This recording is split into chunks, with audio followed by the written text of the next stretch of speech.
in their grasp of the issues, in their capacity to manage and actually take advantage of the diversity that God has endowed us with, we wouldn't be where we are today. And this is a systemic problem, not limited or confined to any one particular period in the history of this country. But one thing I always want to remind Nigerians, even if I sound like a broken record, is that we have lived a better life of brotherhood and good neighborliness than we are living today. And retracing our steps and going back to those glorious days shouldn't be a problem, since we have had the experience before. All we need is pause, do some introspection, ask ourselves the question, where did we miss it? And then we can take off from there. Reverend Thompson, I need your perspective on this subject matter as well. But speak to me on national integration from the angle of security. It has been argued that a society is integrated when, one, it has effective control over the use of the means of violence. Two, when it has the center of decision-making capable of effecting the allocation of resources and rewards. And three, when it is a dominant focus, when it is a dominant focus of political identification for a large majority of politically aware citizens.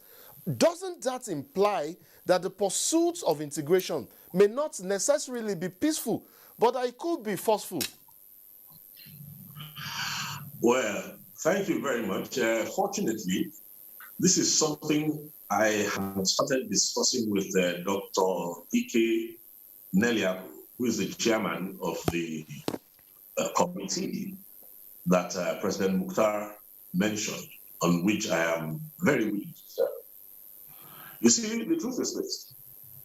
Anybody who wants to locate the future of Nigeria with peace and progress must accept, as the president said, President Mukhtar said, that we have a systemic problem.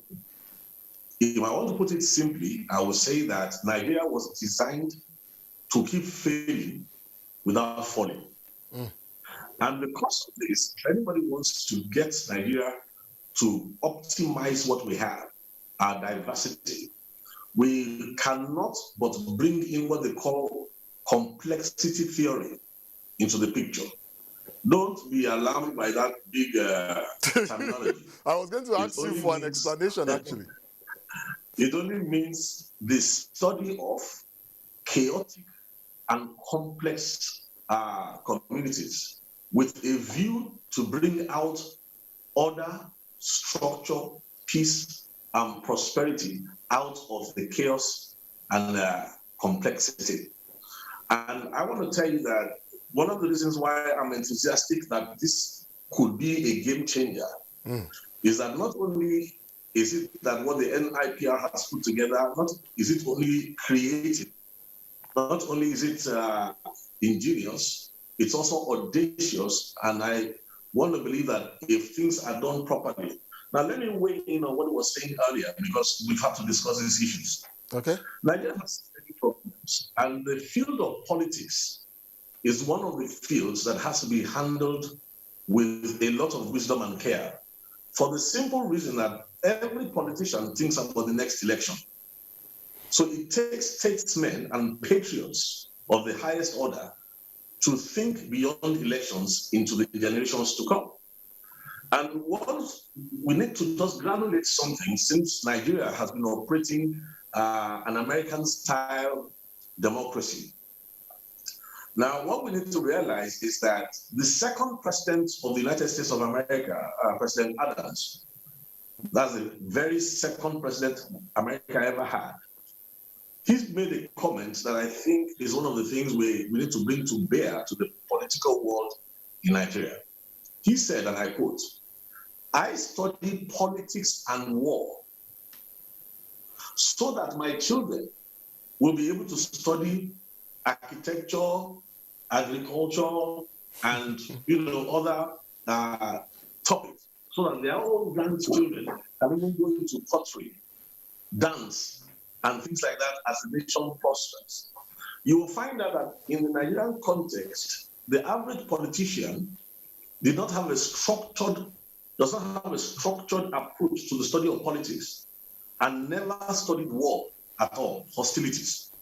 And that's why, as a consultant in the area of security, I can assure you that the committee, under the instructions of the president, have put in what I call firewalls, so that we have a very robust consultation across the country without ignoring the political world, but putting the firewalls to ensure that the political contributions must be positive and not negative. You know that easily, if you rub up the political world wrongly, they could easily scuttle anything in Nigeria.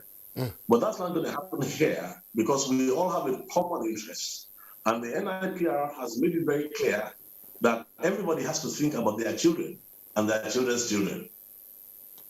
Madam Suraju, I'd like to look at the bigger picture here, and let's view national integration as the harmonized coexistence of diverse social groups. The targets being the attainment of a higher level of mutual trust, cooperation and independence, common identity, national consciousness amongst Nigerians.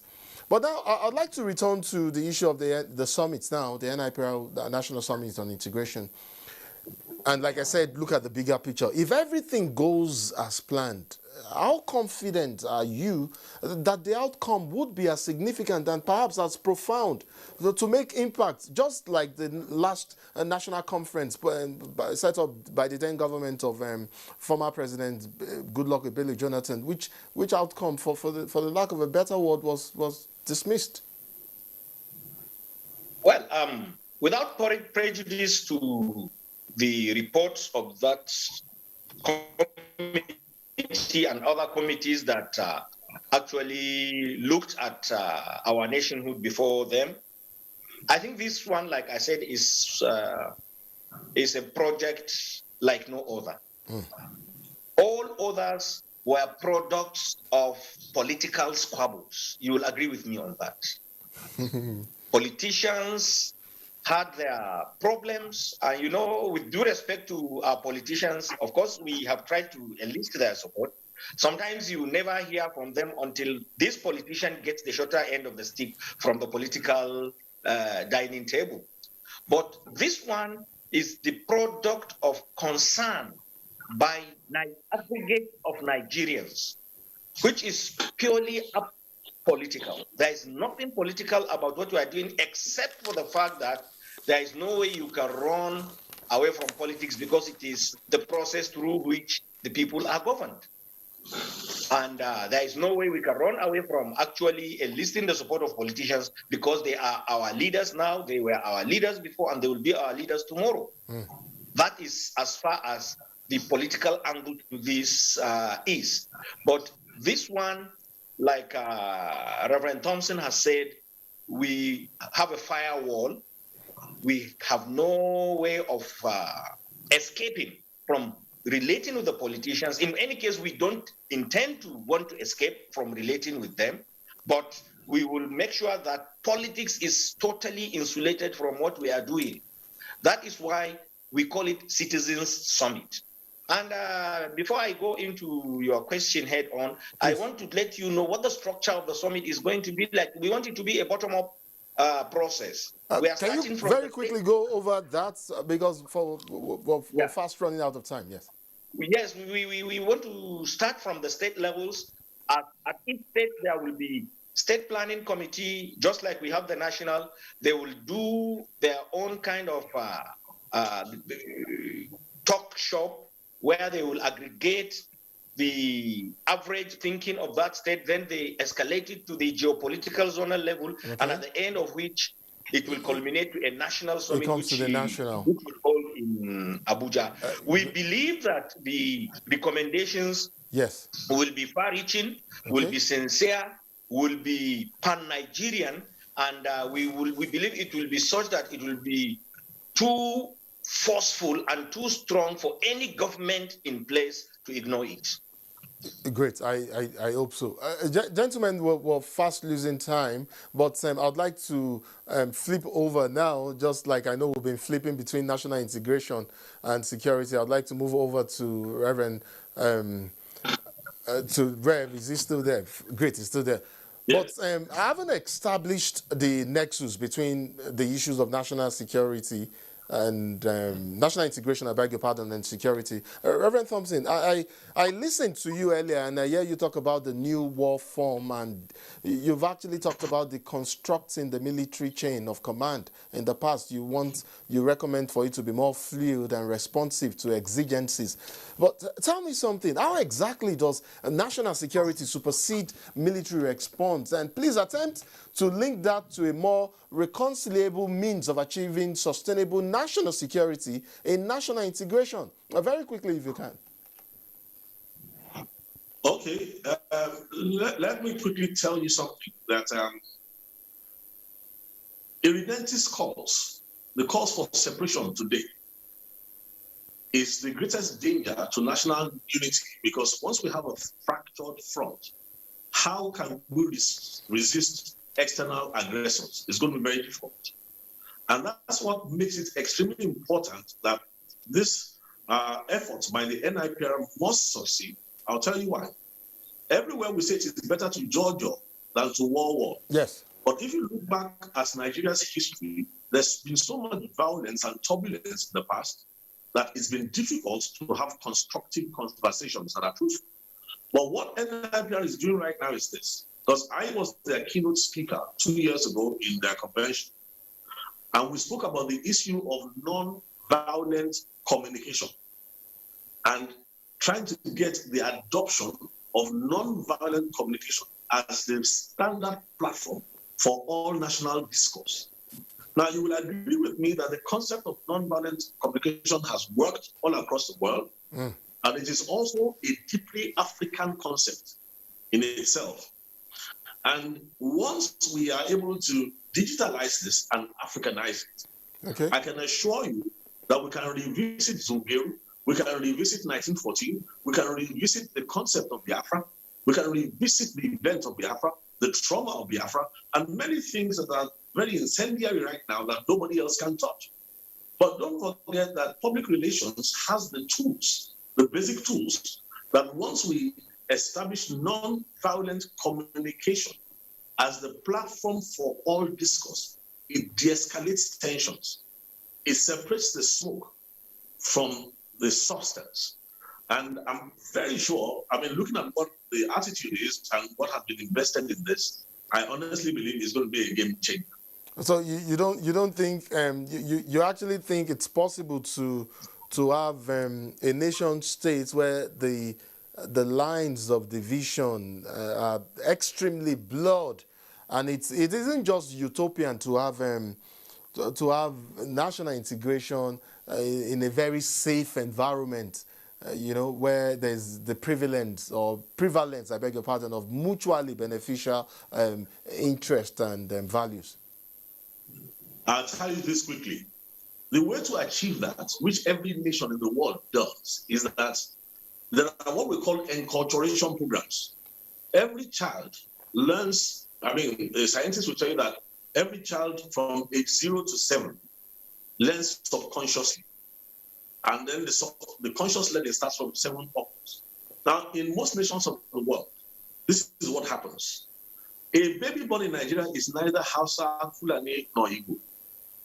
It is the enculturation that starts from 0 to 7 that makes the person a cultural national. Now, what the colonials did to us was this. The program that creates in Nigeria was originally designed to be weaker than the program that creates an Igbo man, a Yoruba man, a Hausa man, a Fulani man, and a Ndo man.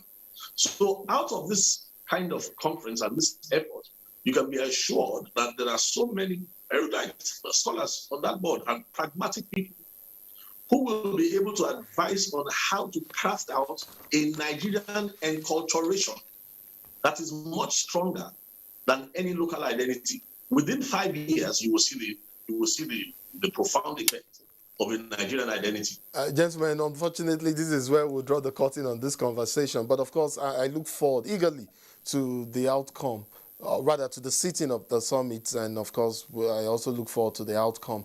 Mala Mukhtar Suraju, President, Nigerian Institute of Public Relations, NIPR, and Reverend Ladi Thompson, Cleric and Security Consultant. Well, of course, I do understand now that you're also a member of the National Planning Committee of the NIPRO Summit on National Integration, Peace and Security. Gentlemen, I want to graciously appreciate you both for your participation and insight. It's been a delight getting your perspectives on the issues raised. Thank you so much for coming on the program. Thank you. Pleasure. All right. Thank you. And Elizabeth Omori is up next for the rest of the program. Thanks for joining us. In a modern democratic society, politics is considered to be a scale of governance. Several schools of thought believe with the amendment of the Electoral Act, there will be an impressive positive change in our electoral system and by extension reduce electoral violence. Rule of law, democracy and elections, all in a bid to serve humanity. Today we will take a look at the nation's electoral process and implication on governance and our party system. My guest, Kasim Afegwa, former spokesman, PDP Presidential Campaign Council, is also a seasoned journalist, and I must tell you, he's very familiar with the political terrain in Nigeria. Mr. Kasim, thank you so much for coming on Insights. Thank you very much for having me. All right, politics is all about governance. And taking a cue from the Electoral Act, where are we headed? That's a question for all Nigerians. Where are we headed? It is not just about politics, it's not just about participation, it's not about having electoral acts or provisions in the electoral act, it's about having the individuals. If you are able to cultivate and mentor strong individuals that can implement what you have in the electoral act, the better for the polity. And I think to a large extent, INEC has been doing a yeoman's job. They have been doing well. In recent times, isolated elections, there are less acrimonies and what have you. But you still need to implement the provisions of the Electoral Act to the letters, because it is not just about having laws. It's about having the will to implement laws. How much of sanctions do you give out where there are infractions, where there are abuses, where people are unable to or deliberately flout the provisions of the law? I'm happy that INEC is prosecuting some persons now. Some persons have been jailed as fallout of the previous 2019 election. So that's cheering news. But they have to go a step further, derive the legitimacy, derive the confidence, derive the political will to implement what is written in the Electoral Act, and particularly the Constitution of the Federal Republic of Nigeria. There are certain benchmarks that were set for, with respect to campaign spending. After elections, you are supposed to submit an audited account to the electoral body, in this case, the Independent National Electoral Commission. And if they find out that there are infractions or you have not lived up to the financial standard as required in the Electoral Act, they are also empowered by law to sanction you. We still need to get to a situation where our law will truly count, our law will truly apply, so that those who are coming to be part and parcel of the electoral process will see a level playing field, not just about mouthing it, but seeing it that it exists for all participants, because everyone is a contributor to the national destiny and national hegemony.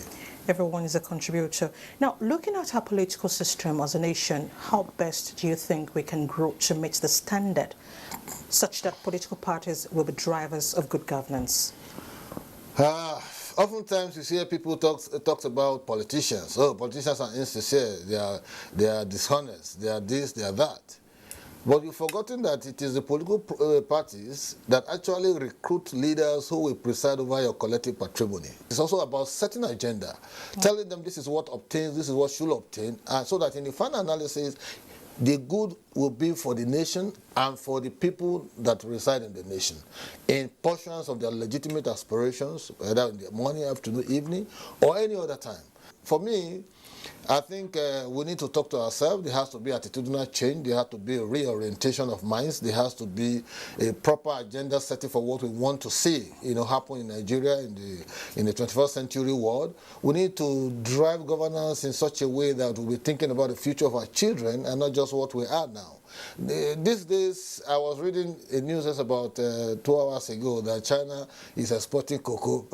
I was shocked because they took cocoa products from somewhere and they are now growing cocoa in large quantity and exporting. That's a huge challenge for Ghana economy, for Nigerian economy. So people are thinking forward. They are forward-looking, utility-driven leadership because you need the players in the political process need to buy into what government is doing or what the electoral body is doing, so that when they take decisions, the decisions will be seen from the point of view of patriotism, from the point of view of transparency, without let or hindrance. It is also desirable for them to be thinking forward-thinking, generate utility-driven ideas that can mitigate all the excesses of politicians and those who want to contest elections. But what is the penalty for such? And what is the role of INEC in ensuring that anybody who carries a ballot box has a certain punishment waiting for him or her? That's the question, and that is why the Electoral Act must make provisions for those kind of abuses in order to correct or mitigate the excesses of politicians. The excesses of politicians. Now, I would like to take you outside your terrain, which you're very comfortable with. Let's talk about China's CPC. I'm sure you're familiar with the party, which recently marked 100 years as a political party, yet still waxing stronger. Do you see our political parties growing to that level? You see, the China history is different from us. They have their own system of economy is also a different one from what we practice here, but their system have worked for them for so long. I was listening to a documentary recently where someone would say that it's not about democracy, it's not about democracy all the time. It's about what system works for a particular nation, given their peculiarities. But when the Western democracy is foisted on us, and we do not have the attitudinal orientation to manage, and assimilate, the ingredients that should naturally factor a very virile democracy, then it becomes a problem in terms of delivering the goods and services that are required in a democracy. But for us, Nigeria is a nation of ethnic multiplicity, several ethnic multiplicity. Political parties in Nigeria, if you allow them to go the rate at which they are going, you may have about 100 or 200 political parties. Until INEC, took the bull by the horn to deregister about 74 political parties, which the Supreme Court of the land also endorsed, we were almost getting to over 100 political parties in the country. Now, as we speak, we have about 18. And those 18, are they viable? Political parties can exist, but when it is time to conduct presidential elections or governorship elections, parties that have strength are the ones that ought to participate in those elections. Others can participate at the municipal level, local government level, councillors of local government and what have you. But the serious elections, the big elections, should be for the big parties. And Nigeria cannot afford to be a one-party state. That would be like a self-destructive mechanism to implode or to explode the system. What we need to do is to continue to carry out political reforms, continue to overhaul our political systems, ensure that our laws are made in such a way that they have therapeutic effect on the ills plaguing us in terms of election and electoral conduct, and also the process of recruiting, candidates for elections. That I'm talking about the internal democracy of the political parties. Nigerians and politicians and participants in the electoral process must at all times try as much as possible to live by the rules of engagement, the rules that they on their own made. They should please apply it, make sure that it works for them, so that they will also help to drive the other rules and regulations made by the National Assembly by way of Electoral Act and other enabling laws for that matter. Kasim Afebwa, we want to thank you so much for your thoughts and recommendations. It's a pleasure. Thank you very much. Thank you for coming on Insight. Moving ahead, I would like to say happy celebrations to our Muslim brothers and sisters across the country. But then I would also like to talk about the significance of the day's celebration. And I have Imam Sharafuddin Ali Agon joining me from Kaduna via Zoom. He is the chief Imam, Nasfat Abuja. Thank you so much, Imam, for joining us on Insight. Thank you very much, Mr. Namdi. Most Imam, welcome. Very quickly, I'd like for you to speak to the significance of the Eid al-Adha celebration, and specifically why it dwells more on animal sacrifice rather than feast. What does that portend and what does that speak to? Can you give us, or help us put that in context? Okay, thank you very much. Alhamdulillah Rabbil Alameen wa salatu wa salam ala Rasul al-Alameen Sayyidina wa Nabiyina wa Lana Muhammad sallallahu alayhi wa sallam. We thank Allah once again. The issue concerning the significance of Eid al-Adha and reason why we are sacrificing animals, not fishes and other animals, to Allah subhanahu wa ta'ala, it could be traced down to the total submission and demonstration of faith of Prophet Ibrahim alayhi salatu wasalam, to Allah subhanahu wa ta'ala, when he had a sound dream of sacrificing his only son to Allah subhanahu wa ta'ala, and he decided to carry out this exercise. And while trying to do that, already laid down his son, Allah subhanahu wa ta'ala in his infinite mercy decided to replace the soul of his son Ishmael with a lamb, a big ram. So the lesson came thereof from that action and activity. Since then, through the Islamic monotheisms and the rules of Islam, Muslims all over the world have learned to sacrifice animals to Allah on the 10th of Dhul Hijjah. On this note, when you are sacrificing this kind of animal, it is not as if Allah subhanahu wa ta'ala is interested in the meat or the blood. Allah is not a vampire that sucks blood. All that is interested in is the intention. Quran says, Bismillah ar-Rahman ar-Rahim, لَنْ يَنَالَ اللَّهَ لُحُومَهَا وَلَا دِمَاؤُهَا وَلَكِنْ يَنَالُهُ التَّقْوَى مِنْكُمْ. Allah is not interested. The meat and the blood of these animals will not reach Allah.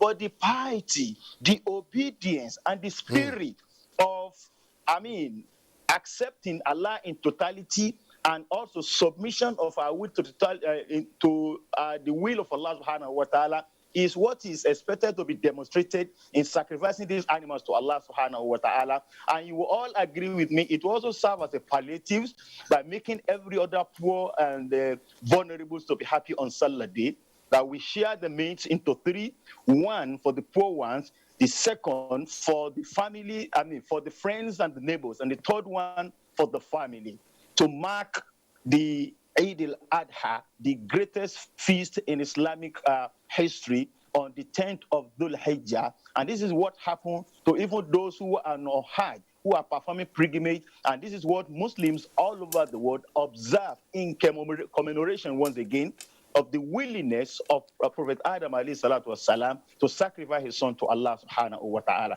This is what Muslims all over the world did, and it has become an emphatic sunnah of the Holy Prophet Muhammad that is traced down to Prophet Ibrahim alayhi salatu wasalam, that is known as the father of faith.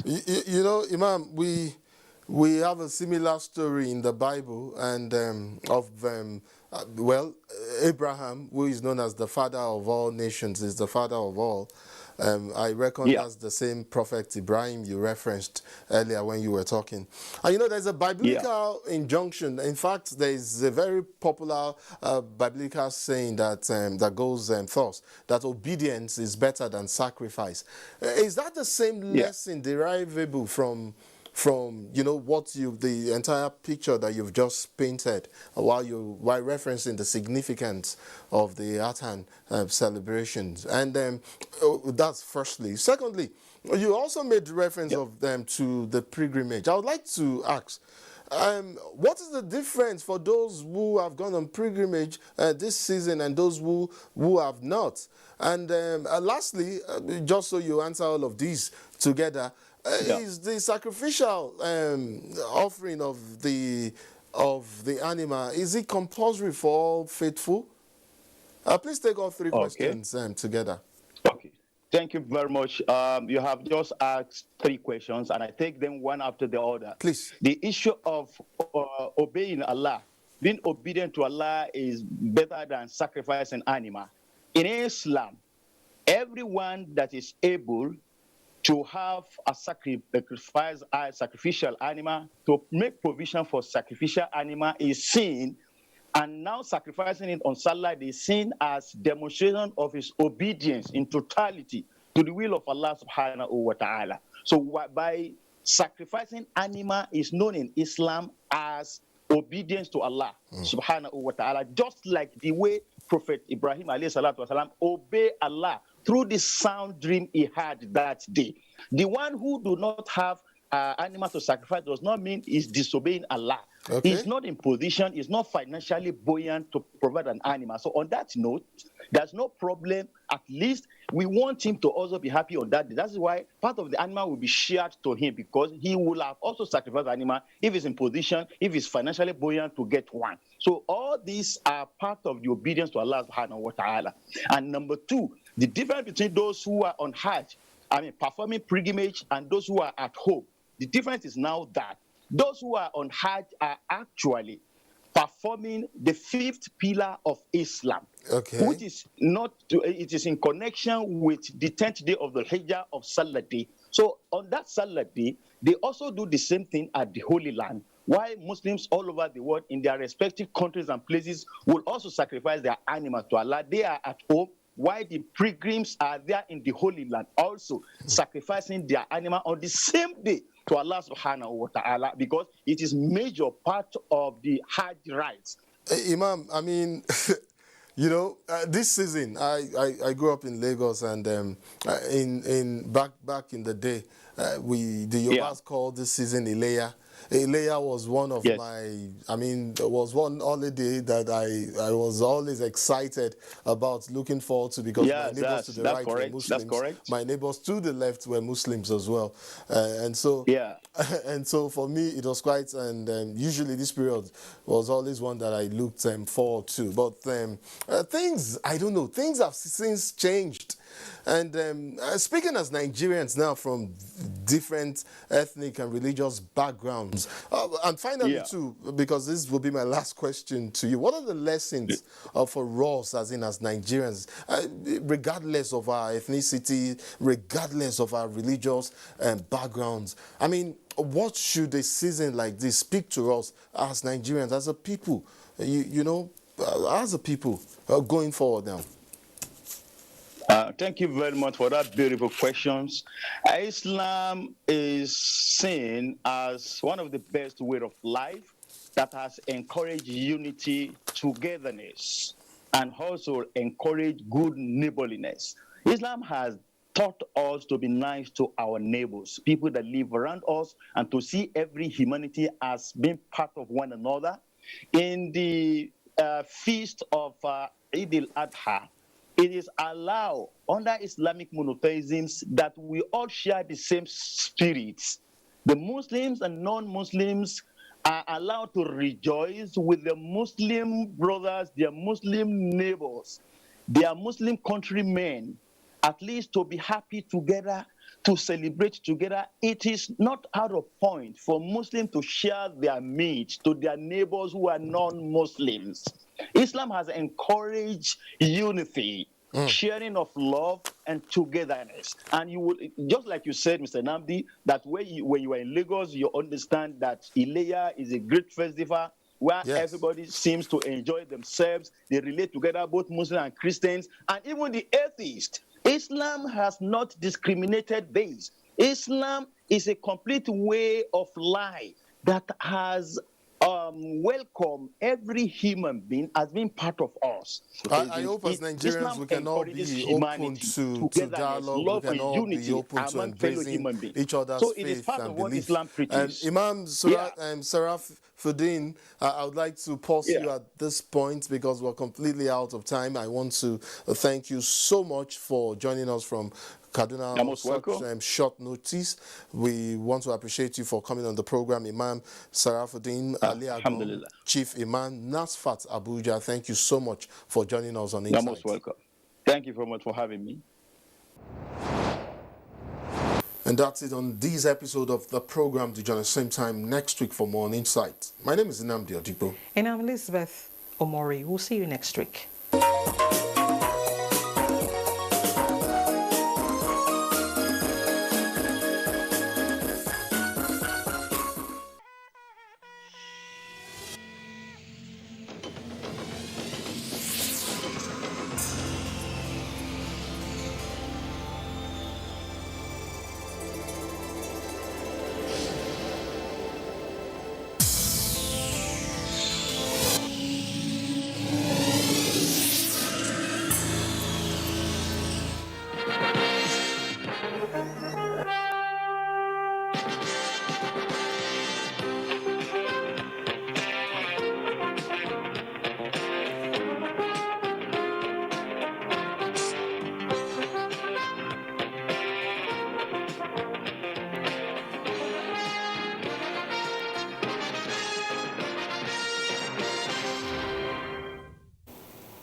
Muslims in Nigeria celebrate the Feast of Sacrifice to reflect total submission to Allah's commandments.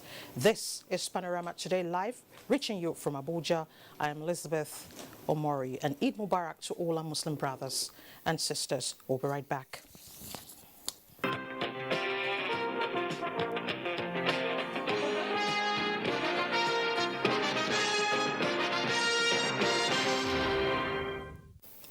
Muslims in Nigeria joined the rest of the world to celebrate this as Eid al-Kabir, and at the National Mosque, Abuja, hundreds of Muslim faithful attended the Eid al-Kabir prayer led by Imam Muhammad Kabir Adam, who enjoined worshippers to uphold the virtues of sacrifice, obedience to Allah and constituted authorities. He also urged them to embrace the virtues of love, forgiveness and forbearance with God and man. Ilyasu Onutu Yakubu reports that the 2 Rakat prayer was held in the mosque in compliance with the COVID-19 safety protocols.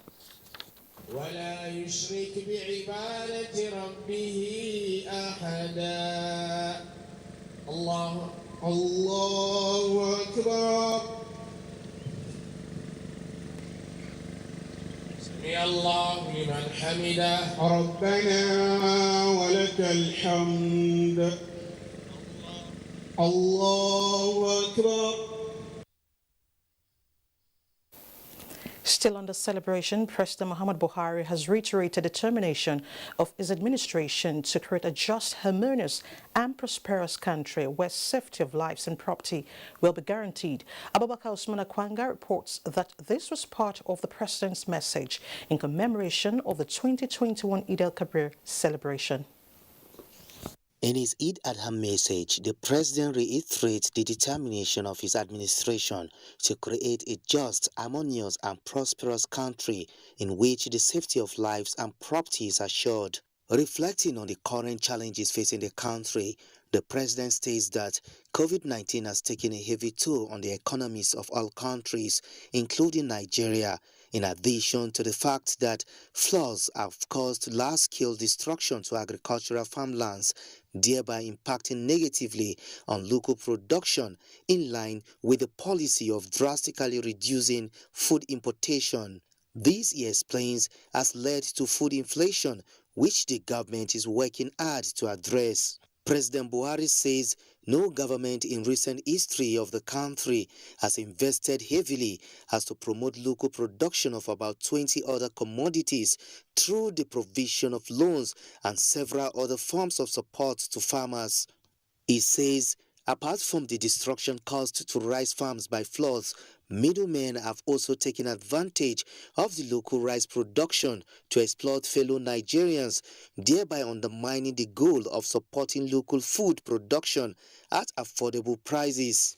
President Muhammadu Buhari says, and I quote, as elected leader who enjoys the goodwill of the ordinary people that gave us their mandate, Let me assure you that we are continuing with measures to bring relief to Nigerians, including making fertilizer available at affordable prices to our farmers, he tells Nigerians. The president also notes that the current insecurity in the country has produced severe and adverse effects on agriculture because farmers are prevented from accessing their farms by bandits and terrorists. The president says his administration is taking measures to address security challenges and as first-step measures has started taking delivery of fighter aircraft and other necessary military equipment and hardware to improve the capacity of security forces to confront terrorism and banditry. The president appeals to Muslims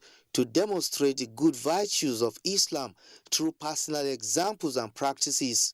President Buhari appeals to traders not to take advantage of the celebration to exploit fellow citizens through outrageous prices of food and rams, which is not inconsistent with the fine virtues of Islam. The president says, and I quote, "As practicing believers, we shouldn't seek obscene profits by making life difficult and miserable for others.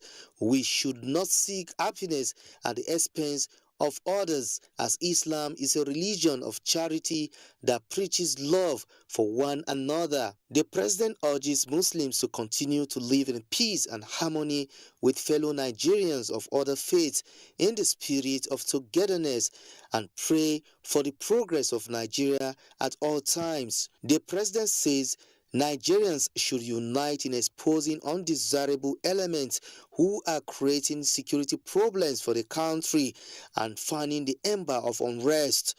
In Abuja, Abubakar Usman Akwanga, NTA News. Meanwhile, President of the Senate, Hamid Lawan, the Speaker, House of Representatives, military, the police and major political parties are suing for peace, unity and prayers for Nigeria on the occasion of this year's Eid al-Kabir. Mamso Damien Data captured their messages. While felicitating with the Muslim Ummah and all Nigerians on the occasion of the Eid al-Kabir, President of the Senate, Ahmad Lawan, sued for steadfastness in working and praying for the peace, unity and progress of Nigeria, urging all to share God's blessings with each other. Speaker House of Representatives Femi Gbajabiamila, in his message, called for prayers and unity of purpose amongst Nigerians, urging all to conduct themselves in a patriotic manner and imbibe the culture of sacrifice. In its message, the All Progressives Congress is calling for solidarity with the less privileged, emphasizing that the lessons of sacrifice, selflessness, respect, and understanding should take precedence irrespective of the diversity of religion, ethnicity, political, and cultural beliefs. Similarly, the People's Democratic Party has congratulated the Muslim faithful and church leaders at all levels of governance to use the occasion to show more sacrifices towards the people and pursue only those things that will improve the living conditions of Nigerians, with a call on the citizens to reach out, share, and uplift one another in the spirit of the season.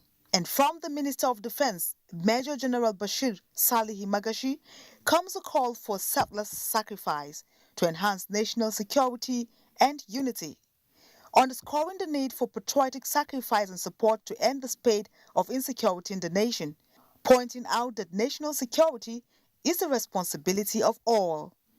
In his Salah message, the Police Affairs Minister Muhammad Maigarit Nyadi is calling for true reflection on the meaning of Eid al-Kabir, while noting that the centrality of security to the actualization of collective aspirations of the citizenry is ownership of security by all, as exemplified by the place of sacrifice in the celebration. And from the Federal Road Safety Corps Marshal, Dr. Boboye Oyeyemi, comes an assurance of special patrols across the country with a view to ensuring safety, orderliness and discipline among road users before, during and after the celebration. While felicitating with the Muslim faithful on the occasion, the Corps Marshal urges motorists to take issues of safety seriously.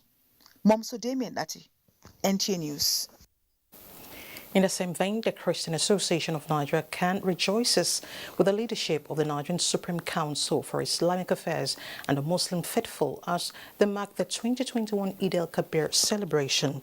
A statement by CAN's General Secretary Daramola Bade Joseph, the association urges them to continue to pray for Nigeria to overcome its security challenges and also for Nigerians to embrace the virtues of love, peace, unity, kindness, and sacrifice, as exemplified by Prophet Muhammad, peace be upon him, during and after the Eid al-Kabir celebration.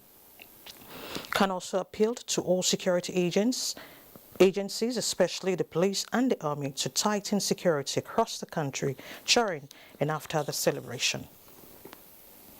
As Islamic faithful mark the virtue of sacrifice with the Eid al-Kabir celebration, Muslims in Enugu State have reiterated their commitment to the sustenance of peace and unity in the state as one nation.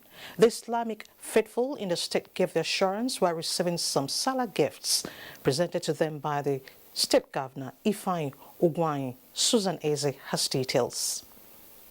The Muslim community in Enugu State appreciated the leadership style in the state, which they say depicts unity, trust, and sacrifice. These virtues, according to the leader of the Hausa community in the state, are in line with the significance of the Eid al-Kabir celebration. The Salah gifts from Governor Ifeanyi Ugwuanyi was presented by the State Commissioner for Special Duties, who stated that the gesture is in demonstration of the state government's love and care for all residents of the state. We are here to celebrate with our Muslim brothers and sisters here in Enugu. Remember, we are indigenous of Enugu. We are one. The governor is celebrating the Salah with you. The Muslim community in Enugu State have a strong trust in the leadership of His Excellency, the Executive Governor of Enugu State. The Muslim community in Enugu State promised their continued prayers and support for the leadership of the state and the nation at large.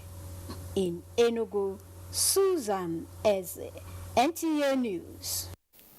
And we still have some Salah messages. Governor Samuel Ortom has urged the people of Benue State and other Nigerians to continue to pray and support the peace and unity of the country. In a statement, the governor said the current spate of insecurity, other acts of terrorism can only be surmounted if security agencies are given adequate support. He emphasized that the safety of lives and property in all parts of the state will remain the priority of his administration. Governor Ortom said Eid al-Kabir offers all Muslims the opportunity to exemplify the virtues of piety, honesty, charity, and generosity according to the teachings of Prophet Muhammad. Similarly, Ogun State Governor Dapo Abiodun congratulates Muslims as they celebrate Eid al-Kabir and urged them to emulate the resilience, patience, and steadfastness, as well as absolute faith in Allah, as exemplified by Prophet Ibrahim. Governor Abiodun says the symbolic slaughtering of ram during the Eid al-Kabir is ordained by Allah, depicting the need to foster unity and spread love in the state and indeed the country. Muslims all over the world are celebrating one of the major festivals, which is Eid al-Kabir. The slaughtering of ram is a major feature embedded in this festival. Musa Babaliu in this report takes a look at the significance of animal sacrifice in Eid celebrations.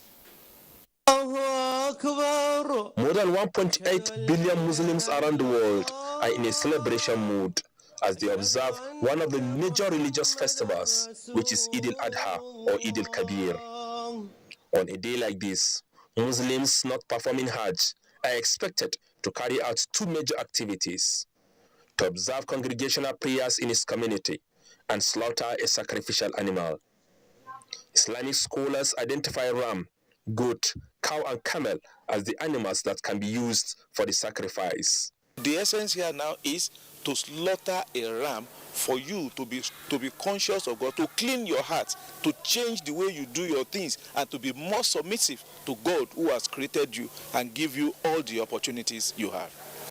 Quoting from chapter 22 verses 37 of the Holy Quran, they advise Muslims to see the sacrifice as an act of worship, not a ritual of sacrificing blood.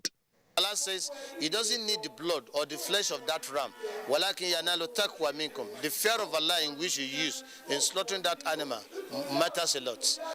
To this end, the meat is to be shared into 2 portions, one to be eaten by the family, and the other portion should be given out as charity. And for those who cannot afford an animal for slaughter, they are expected to carry out other activities associated with the festival. In Abuja, Musa Baba Aliyu, NTA News.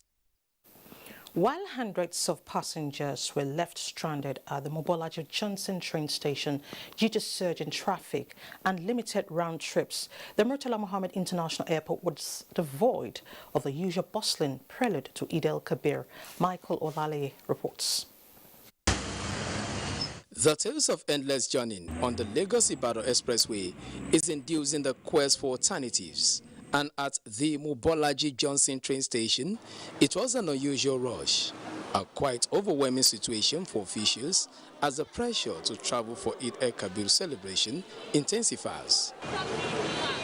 Duroni is stranded for obvious reasons. Tickets have been sold out, and the prospect of another round trip before evening seems slim. The queue has not moved an inch, and they said the tickets are all sold out. Meanwhile, we have asked our driver to go to Ibadan and wait for us at the train station in Moniya. The train should go on more trips, 5, 6, 7, 8 trips. For those who make the cut and comfortably sitting here, it is a rare opportunity based on their common dictum that the fear of the Lagos-Ibadan Expressway is the beginning of wisdom. This is more convenient for me, and aside that, it is guaranteed in the sense that I can actually predict that, okay, in 2 hours I'll get to my destination. The good news here is that the Railway Corporation responded with the addition of another round trip from Lagos at 2 in the afternoon. At the Murtala Mohammed International Airport, the environment is missing the vibe associated with festivities, few travelers and low patronage for airlines. Usually when you have festive periods coming up like this, the tickets are usually very high. But to my greatest surprise, this is really affordable and fair. Regardless of the atmosphere, there is a sense of responsibility on keeping the coronavirus at bay as travelers adhere to laid-down safety protocols. In Lagos, Michael Olale, NTA News. Watching Panorama, reaching you live from Abuja. Let's take a breather now. More reports to come. To stay with us. The vaccine offers hope for a safe country free of coronavirus. I urge all state governments, traditional and religious leaders to take the lead in the mobilization effort within their environment and spheres of influence. I similarly urge all eligible Nigerians to present themselves and be vaccinated in accordance with the order of priority already mapped out at the various authorized designated centers only.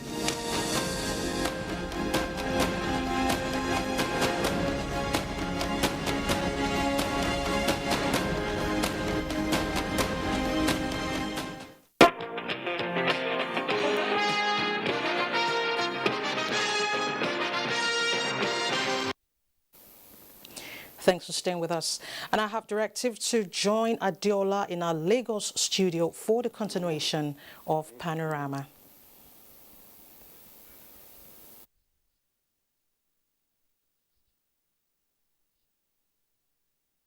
To Lagos. Now, despite the early morning downpour, Muslims in Lagos State gathered at various Eid grounds to observe this year's Eid el-Kabir prayer. Adeniyi Taiwo, who joined Islamic faithful at Obalende Eid ground, reports that virtues of patriotism and charity for the general well-being of the society were at the center of the sermon. It is pouring heavily in Lagos this morning, but the downpour did not deter Islamic faithful who trooped out as early as 8 this morning to this prayer ground here in Obalende to observe this year's Eid el-Kabir prayer. Eminent Nigerians, including the Speaker of the House of Representatives, Femi Gbajabiamila, were among hundreds who prayed under this condition.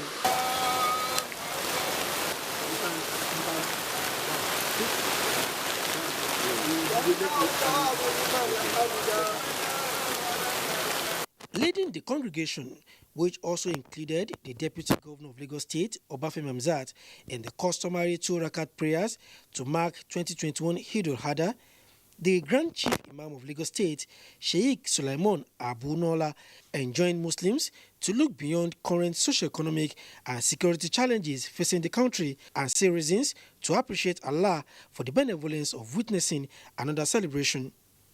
Eid al-Kabir, he notes, commemorates strong faith in God as demonstrated by Prophet Ibrahim, and therefore should remind Nigerians to renew their faith and patriotism in the country by joining hands with government to move the nation forward through charity and defending the poor. Islamic faithful expressed gratitude to Almighty Allah for witnessing the celebration and for its abiding lessons. To all Muslims worldwide, we need to be upright. There's no how we can be upright without having the piety of Allah. Highlight of the prayer was the symbolic slaughtering of the sacrificial ram by the Grand Chief Imam to kickstart the festivities. In Lagos, Adini Itaiwo, NTA News. Now, to ensure a hitch-free Salah celebration, the Lagos State Police Command has reiterated the force's readiness to deploy personnel to various locations to ensure safety during and after the Salah celebration. Police Public Relations Officer Muyiwa Dejobi disclosed this in an exclusive interview with NTA Lagos Network Center. Diana Ajale reports. The streets are filled with excited Muslims who look forward to a hitch-free celebration, devoid of security concerns. If the security are there and on regular patrol covering every area, people will go on without any fear, with confidence and trust, and then have do the celebration with joy because there is no threats around. It's really impressed. So I'm expecting a good celebration of Salah, and there are really all the strategic areas see security men. So I think what I saw, I have that confidence, and Lagos State government is doing massively well. This concern is, however, receiving adequate attention from relevant quarters, as the State Police Command has deployed its officers and men to ensure a hitch-free Salah celebration, especially within and around prayer grounds. With a view to fortifying security of the state before, during and after the Salah celebration. The message is clear. The message is to warn hoodlums, bad boys in Lagos State to stay clear of this state, as the command will not condone any act of criminality, lawlessness, and what have you. With traffic congestion expected in some parts of the metropolis, the police also allayed fears about traffic robbery, a crime that is fast becoming a menace in the state. Residents are, however, enjoined to be moderate and observe COVID-19 protocols during the festivities. In Lagos, Diana Ajale, NTA News. Now, to discuss more on the message of Salah to Nigerians is the Acting Director, Naval Directorate of Islamic Affairs, and the Chief Imam of the Nigerian Navy, Navy Captain Gidadu Taufik Mikdad. Thank you for joining us on Panorama. Thank you, my pleasure. Thank you. Okay, let's go straight to the questions. Eid al-Kabir is a festival of sacrifice and selflessness. With all the upheavals facing the nation, has Nigerian imbibed, these virtues for national unity? Yeah, thank you very much for having me. To a large extent, we can say that Nigerians have demonstrated selflessness and the spirit of sacrifice at this hard time. Challenges are there. We pray that God Almighty will continue to abate these challenges for us. But essentially, it must be noted the Nigerians have imbibed the spirit of sacrifice. However, we have some areas whereby some people have not been able to properly internalize the teachings of the Eid. And let me just go spot on here that if you as an individual focus on yourself, then other people, then you have not imbibed the spirit of this celebration. I think we need to have a rethink in that direction. Okay. Now, security has been an issue. How can Nigerians be security conscious as they celebrate the day? Well, the point is that as Nigerians, wherever you may be conscious of your safety. If you have to go to places, try to avoid, have a threat assessment of the place before you go into the place. If you want to walk around, don't go in the midnight, don't go to places where you know and you feel some sort of insecurity. Be around people that you can trust. Don't go alone, be around people that you can trust. Okay. All right. Right now, with this celebration, there is this upsurge in the COVID-19 cases and, of course, the deadly Delta variant. How should the day be celebrated without necessarily, having a spike? Well, to avoid a spike in this pandemic, as it were, we need to observe the protocols. The COVID-19 protocols as emplaced should still be observed. Use a face mask, use your hand sanitizers, maintain social distancing so that we all can be safe as we go about celebrating the Salah. All right, we know the Salah is a festival of sacrifices. Now, how can Nigerians replicate this in their daily lives? So my appeal is that Nigerians should just be selfless. Nigerians should have the spirit of giving. Give more than you receive. And give more love, give more care, give more to be. Even when you don't elicit the same in return, but just give more than you expect from other people. And then we have this benefit being shared around. Okay, thank you very much, the Chief Imam of Nigerian Navy Captain Gidadu Taufik Mikdad, for joining us on Panorama today. I appreciate it. My pleasure. Thank you for having me. Thank you. Well, the interview wraps up this Panorama today. I came to you from the Lagos Network Center of the NTA. Well, thank you for sharing your time with us. I am Adeola Komiakere. Good afternoon.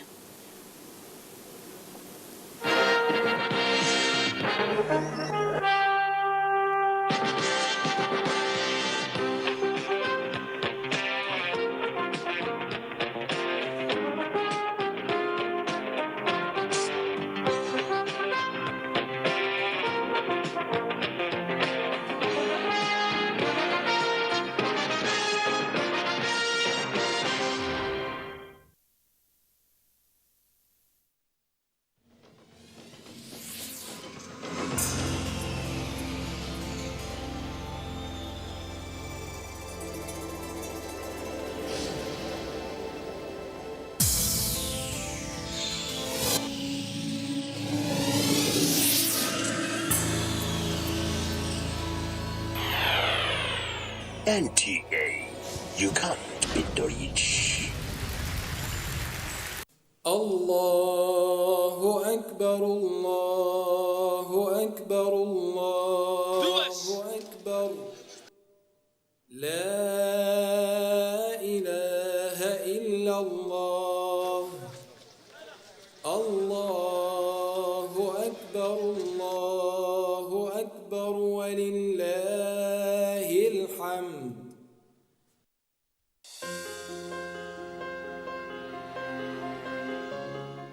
The vaccine offers hope for a safe country free of coronavirus. I urge all state governments, traditional and religious leaders to take the lead in the mobilization effort within their environment and spheres of influence. I similarly urge all eligible Nigerians to present themselves and be vaccinated in accordance with the order of priority already mapped out at the various authorized designated centers only.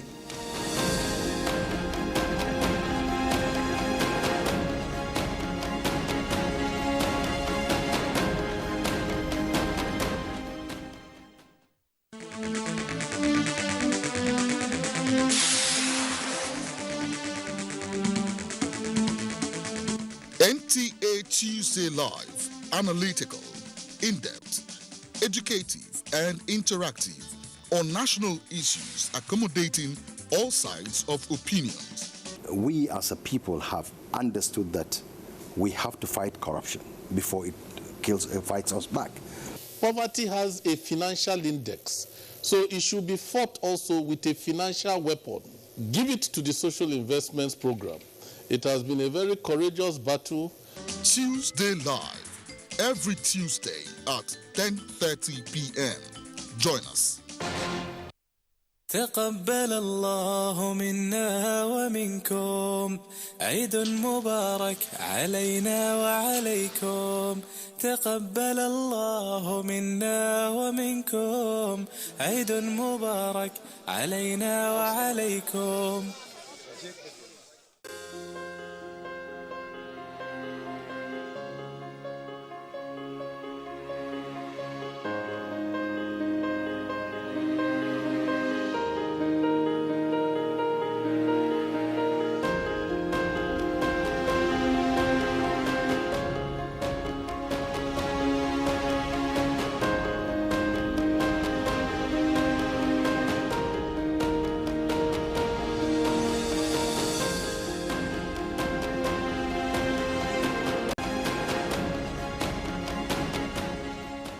This vaccine is safe and it has been certified safe and usable by NAFTA.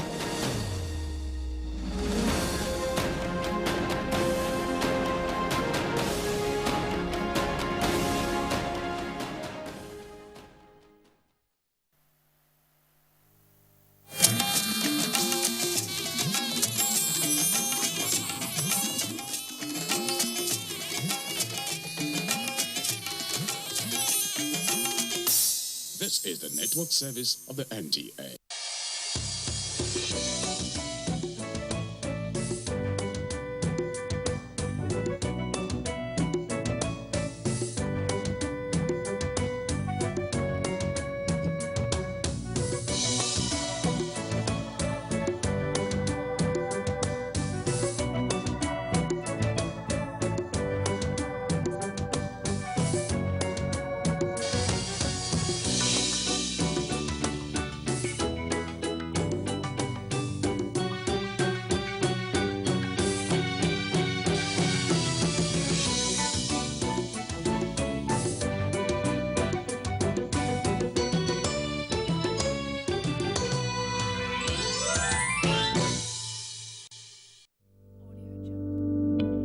Coronavirus is real. Steps to avoid this pandemic. Wash your hands regularly or sanitize your hands. Keep social and physical distancing. Avoid crowded places. Stay at home unless absolutely necessary.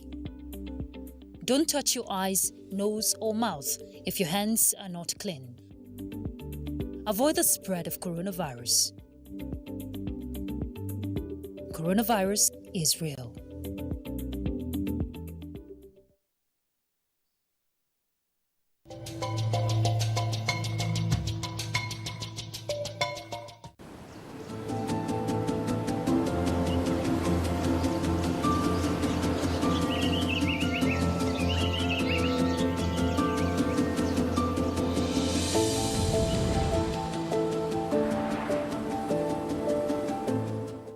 Decades of oil exploration in the Niger Delta resulted in hydrocarbon pollution of several communities in the region.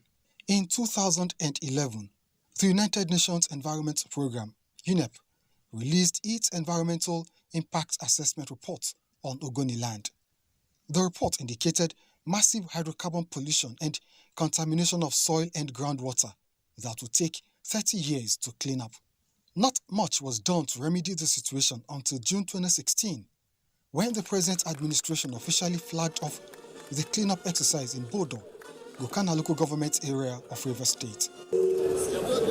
monument on the occasion of the official launch of the oil-spill cleanup in Ogoniland by President Muhammadu Buhari, President Commander-in-Chief of the Armed Forces of the Federal Republic of Nigeria. This cleanup is for the benefit of the people of Ogoniland.